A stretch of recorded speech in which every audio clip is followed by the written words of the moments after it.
Dara malungkot na. Bakit hindi na nakikita? Mapagpalang araw mga kalinga. Alam mo na ba ang latest? Tara, ating alamin. Pero bago ang lahat, paki-subscribe mo muna ang aking munting channel, pati na si Kalinga Prab at Kuya Bal Santos.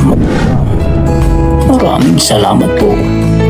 Kung ating maalala, dati mga Kalingap, ay palaging nakakasabay si Dara sa mga events na ginagawa ng Kalingap, saan man magpunta, kahit saan kahit kailan. Pero ngayon malaki na ang pinagbago dahil bihira na lang talaga mapanood si Dara sa mga vlogs ni Kalinga Prab. Naging matunog ang usap-usapan na pabalik-balik na lang daw ang iba. Ito ang kadalasan natin nababasa sa mga comment section, sa mga vlog ni Kalinga Prab. Habang ang iba ay hindi na nakikita at minsan na lang may vlog ng Kalingap.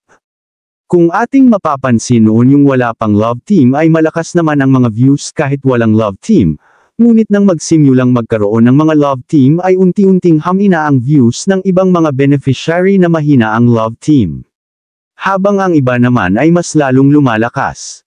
Madalas din napapanood na pabalik-balik o paulit-ulit ang ibang mga love team at araw lang ang pagitan ay muli nang binabalikan at banibisita muli. Dati ay ganito ang napapanood ng mga viewers kay Dara. Madalas siyang na-i-blow vlog ni Kalinga Prab, pero ngayon ay maswerte na kung sa loob ng isang buwan ay mapuntahan.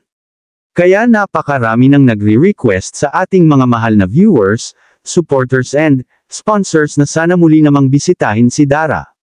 Sa ating napag-alaman ay nagiging malungkot daw ngayon si Dara dahil sa kasalukuyang nangyayari na minsan na lang talaga siya mabisita upang may vlog, bagamat sinabi niya noong nakaraan na ayos lang dahil medyo busy na din siya sa school, pero minsan ay hindi niya maiwasang mommies at gustong may makausap na marami katulad ng mga keyboys at si Kuya Rab niya. Nagkaroon pa ng usap-usapang dati, na planong makasama sila Dara at Ras sa bakasyon sa Thailand kasabay ng anniversary ng Jomcarl na 1 taon na.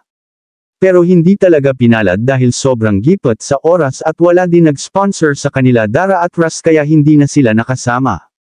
Ganun pa man ay naging okay lang naman sa kanila Dara at Ras kahit di sila nakasama sa trip to Thailand sa pagdiriwang ng first year anniversary ng Jomcarl. Wala naman dapat ipag-alala mga Kalingap dahil tuloy-tuloy pa din ang pagbibigay ni Kalinga Prab ng financial support kay Dara. Anong masasabi mo tungkol dito mga Kalingap? I-comment mo lang sa baba ang gusto mong sabihin at ating babasahin isa-isa. Maraming salamat po. To God be the glory.